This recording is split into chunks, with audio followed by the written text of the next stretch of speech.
My grandma insisted I support her lavish lifestyle because you're young and have plenty of time to earn money. When I set financial boundaries, she cut me off from the family and turned everyone against me. At her birthday party, she announced, "She's no longer my grandchild." I replied, "Fine, and you're no longer on my bank transfers." I don't even know how to start this. It still makes me so angry, even though I should have seen it coming. My grandma always acted like she was royalty. She never worked a day in her life. She married rich twice. Both husbands died and left her a lot of money. Enough to live a very comfortable life, enough to never worry about bills, enough to not need anything from anyone. But that wasn't good enough for her. She didn't want comfortable. She wanted luxury. And for some reason, she decided I was the one who had to make sure she got it. It started small, like most things do. When I got my first job at 16, she said, "Oh, good. Now you can buy your grandma a nice dinner." I laughed because I thought she was joking. She wasn't. When I got my first real adult job, I was so proud. I was in tech, making decent money, living in my own apartment in Los Angeles. I wasn't rich, but I was stable. I had worked for it. Grandma's response? "Oh, you're doing so well. You can start helping your poor old grandmother." It was never phrased as a demand, but the expectation was clear. At first, I didn't mind. She was my grandma. I loved her. If she needed help, of course I'd help. So when she said her car insurance went up and she was struggling, I covered it. When she said she loved the stress, but just couldn't afford to treat herself, I bought it for her. When she said she hated flying coach and asked if I could help with a first-class upgrade, just this once, I sent her the money. I didn't notice it at first, but she never asked anyone else for money. Just me. She had 3 kids, including my mom. She had 5 other grandchildren. None of them got these calls. I still remember the moment I realized what was happening. She called one night, crying. "My savings are running out," she sniffled. "I just don't know how I'll afford everything." I started panicking. I thought she was broke. I thought she was struggling to buy groceries. I was already paying for a few of her bills, so I told her I'd help her make a budget, maybe set up automatic payments so she wouldn't have to stress. The crying stopped immediately. "Oh, sweetheart, that's so thoughtful, but I don't like budgets. I just need you to help for a little while, just until things get easier." I said okay. Then, later that week, I saw her post on Facebook about her spontaneous trip to Vegas. First-class flight. 5-star hotel. Shopping spree. I was paying for her bills so she could do that. That's when it hit me. She wasn't struggling. She wasn't broke. She just didn't want to spend her money. She wanted to spend mine. I stopped saying yes to everything. When she called and asked for just a little help with her utility bill, I told her, "I can't this month." She got weirdly quiet. Then she said, "But you have a good job." "I do, but I have my own bills to pay." Silence. Then, anger. "Wow," she said. "I didn't realize you were so selfish." I was stunned. This woman, who had never worked a day in her life, who had multiple properties, who had enough to live just fine, was calling me selfish because I wouldn't keep paying for her luxury lifestyle. I told her I had to go and hung up. I thought that was the end of it. I was so wrong. My phone started blowing up. First, my aunt. "Why are you being so cruel to grandma? She's heartbroken." Then my cousin. "I always knew you were selfish, but this is a new low." Even my own mother called me and said, "Can't you just help her a little bit longer? She's old." That's when I realized she had called the whole family and told them I was refusing to help her in her time of need. She made it sound like she was destitute, like she was one step away from living on the streets. Meanwhile, she was still taking trips, still eating at 5-star restaurants, still posting pictures of expensive shopping bags on Facebook. And now, my whole family saw me as the bad guy. It would have been one thing if they just guilt-tripped me. But they went further. My aunt called my job and tried to make trouble for me there. She didn't lie outright, but she kept implying I was involved in some financial disputes with my family. My cousins started commenting on my social media, saying things like, "It must be nice to be able to abandon your family when they need you." My grandma? She just sat back and enjoyed the drama. After months of this, I stopped answering calls. I stopped going to family events. And then, I lost my job. I wasn't broke, but I needed to cut back while I searched for something new. So I called my grandma, thinking maybe now she'd understand. I explained the situation. I told her I couldn't afford to help her anymore. She laughed. "Sweetheart," she said, "you're young. You'll find another job in no time." Then, she asked when I was going to start sending money again. That was it. I told her, very calmly, "I won't be sending you anything else." Her voice turned cold. "You ungrateful little brat," she said. "After everything I did for you, you're turning your back on your own blood." No, I said. I'm just done being your ATM. She hung up. Then, she made sure the whole family knew I was dead to her. Even though she had cut me off, I still got an invite to her birthday party. I wasn't planning on going. But then, I thought about how she had spent the last year telling everyone I was a horrible person. I decided to show up. It was at a fancy Beverly Hills restaurant. The kind where you need a reservation months in advance. When I walked in, she barely looked at me. I should have left. But I didn't. And that's how I ended up at a table full of people who hated me, waiting for her speech. She stood up, tapped her glass, and smiled. I just want to thank my true family, she said, for always supporting me. And to those who have betrayed me, I want you all to know I no longer consider them family. Every single person turned to look at me. I felt the blood rush to my face. I took a slow breath, stood up, and said. I stood up. Everyone was staring. Some looked smug, like they were waiting for me to get up and leave in shame. Some looked uncomfortable, like they wanted no part of the drama. My grandma? She was sitting there, chin lifted, smiling like she had just won. I took a slow sip of my drink, set it down, and said, well, Grandma, if I'm not your grandchild anymore, I guess that means you're no longer on my bank transfers. Dead silence. Her smile cracked for a second. She laughed, but it sounded forced. Oh, don't be silly. I pulled out my phone. Not being silly at all. I logged into the bank app, the same one I had set up for her when she wanted me to handle the boring stuff, like bill payments and automatic transfers. I dragged the screen down to refresh. Everyone was watching. Grandma's face froze as she realized what I was doing. I hadn't touched a single cent of her money, but I had access to see everything. And I had seen things my family didn't know about, like the hidden savings account she never mentioned. The one with over $150,000 sitting in it. She always cried about being tight on money. Always told everyone she needed help to stay afloat. Meanwhile, she was hoarding cash, using other people's money for luxuries, and letting her family believe she was struggling. I turned my phone around so everyone at the table could see the screen. Wow, I said. Look at that. You have over $150,000 saved up. And yet, I was the one paying for your car insurance. Someone gasped. My aunt, who had been one of the loudest about how I was abandoning Grandma, suddenly wasn't looking at me anymore. She was staring at Grandma. My cousin, who had been publicly trashing me on Facebook, shifted uncomfortably in her chair. My mom? She just looked tired. But Grandma? She snapped. You have no right to go through my bank accounts, she screeched. I shrugged. You gave me access, remember? When you wanted me to help pay your bills? Her face turned red. You little, she stopped herself. Then she turned to my aunt.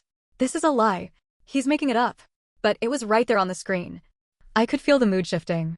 My aunt, who had defended Grandma so hard, was suddenly looking pissed off. My cousin, who had called me selfish and cruel for not giving Grandma more money, was suddenly silent. I didn't even need to say anything else. Grandma realized she was losing control of the narrative. So she tried a new tactic. She put a hand over her heart and said, I can't believe you would embarrass me like this. At my own birthday party. In front of my family. Then, she looked at my mom. My own daughter. Are you going to let him do this to me? I turned to my mom, expecting her to take her side. Instead, my mom just sighed. I think I need to go home, she said. And then she got up. Just like that. No yelling. No arguing. Just exhaustion. She didn't even look at Grandma. That hit harder than any argument ever could. Grandma must have realized she had lost because she did what she always did when things weren't going her way. She grabbed her chest and fell back dramatically in her chair. Oh, my heart. Oh no, I think I'm having an attack. No one moved. The waiter standing nearby didn't even flinch. I swear, this man had probably seen rich old ladies fake faint at least once a week. After a few seconds, my cousin rolled her eyes. She's fine, she muttered. That was it. That was the moment it all crumbled. The years of guilt-tripping, the manipulation, the fake crying, it wasn't working anymore. For the first time, nobody was playing along. And Grandma knew it. She sat up straight so fast it was almost impressive. Then, she went into full damage control mode. You know what? I don't even need your money, she snapped at me. I never needed it. I just wanted to see if you had any family loyalty. She grabbed her purse and stood up. I don't need any of you, she hissed. I have plenty of other people who love and support me. Then she stormed out. And that's when I noticed something. My aunt didn't follow her. My cousin didn't follow her. My mom was already gone. For the first time, my grandma had walked out alone. I should have felt bad. But I didn't. Because, for the first time in my life, I wasn't the one feeling guilty. She was. I watched as my grandma stormed out of her own birthday party, her head held high like she was some tragic queen walking away from betrayal. For the first time in my life, nobody followed her. Not my aunt. Not my cousin. Not even my mom. And for the first time, I wasn't the one left feeling guilty. That should have been the end of it. But of course, with Grandma, it never is.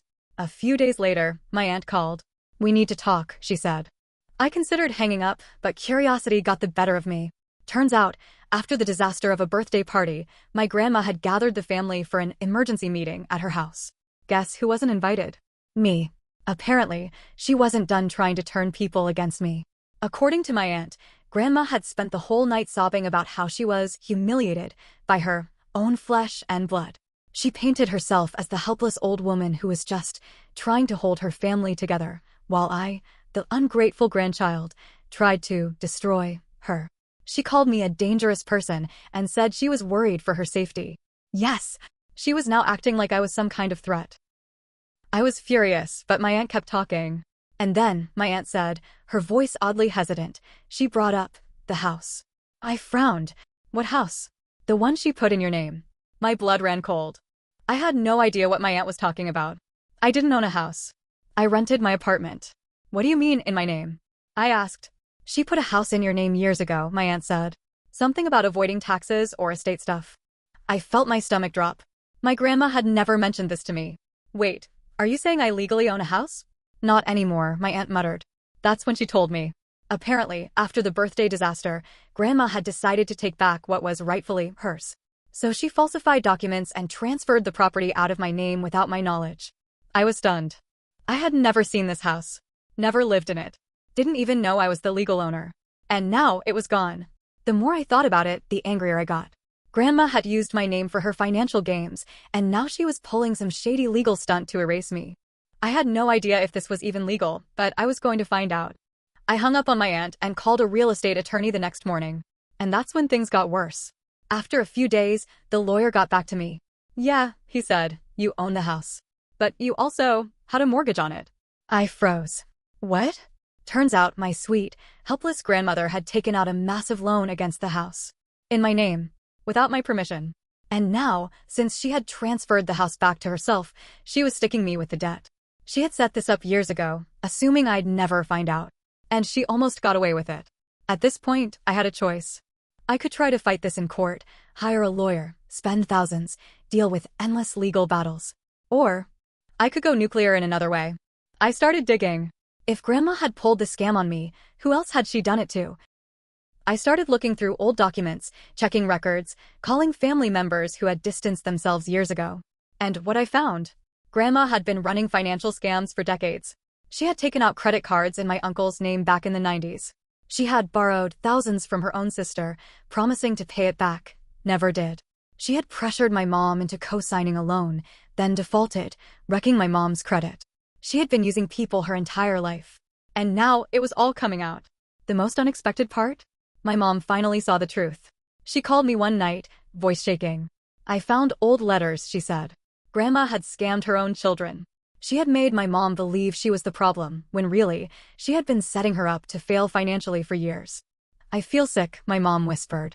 For the first time, she was angry at Grandma. For the first time, she was on my side. And that's when we decided, Grandma needed to pay. After weeks of digging, I had everything. Documents. Bank records. Even a witness, a former financial advisor Grandma had used, who was more than happy to confirm she had been playing these games for decades. I wasn't the first victim. I was just the latest. And now, I was done playing defense. I decided to hit her where it hurt the most, her reputation. Every Sunday, Grandma had family dinner at her house. It was a tradition, one she had clung to for years. Even after the birthday disaster, people still went. Because, no matter how toxic she was, people still felt obligated. Not this time. This time, I showed up with proof. She was mid-story, laughing over some nonsense, when I dropped a folder onto the table. What's this? She asked, irritated. Everything, I said. She smirked, but I could see her fingers twitching. She flipped open the folder, eyes scanning over the documents. And then she froze. Bank statements. Loan applications. Debt in my name. Debt in my uncle's name. A fake will she had drafted years ago, cutting out certain family members while ensuring she kept control. Her head snapped up. You little snake, she hissed. The whole room was dead silent.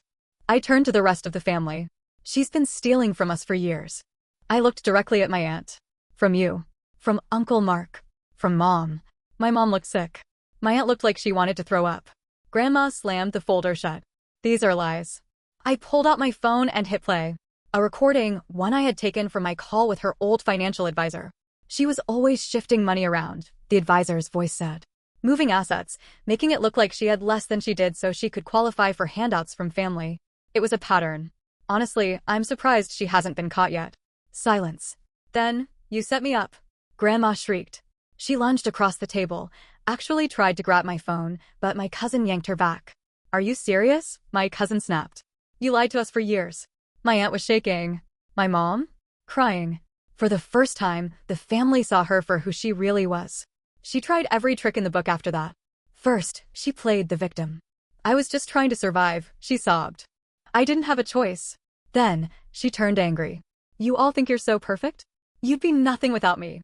I carried this family. Then, when she realized no one was taking her side, she went nuclear. You're all dead to me, she spat. Every single one of you. You think you can do this to me? You think you can turn on me? You'll regret this. She stormed out, slamming the door so hard a picture fell off the wall. No one spoke for a long time. Then my mom wiped her face and whispered, I can't believe I spent my whole life afraid of her. My aunt sat down hard, like she had just run a marathon. My cousin just kept shaking her head. No one knew what to do. Because, for the first time, Grandma wasn't in control anymore. A week later, she sent one last message. A long, dramatic email about how I had ruined the family, how I had betrayed her, how I was the reason she was cutting everyone off. Not a single person responded. By then, she had burned every bridge. Life got quiet after that. For the first time, there were no more guilt-tripping calls. No more requests for money. No more drama. I had spent years thinking that cutting her off would feel like losing something. But all I felt was relief. Was it sad? Yeah. But it was also necessary. The hardest part about standing up for yourself? It's realizing that some people aren't capable of change. Some people will never admit they were wrong. Some people will always believe they're the victim. And you can't fix that. You can only choose yourself. And that's exactly what I did.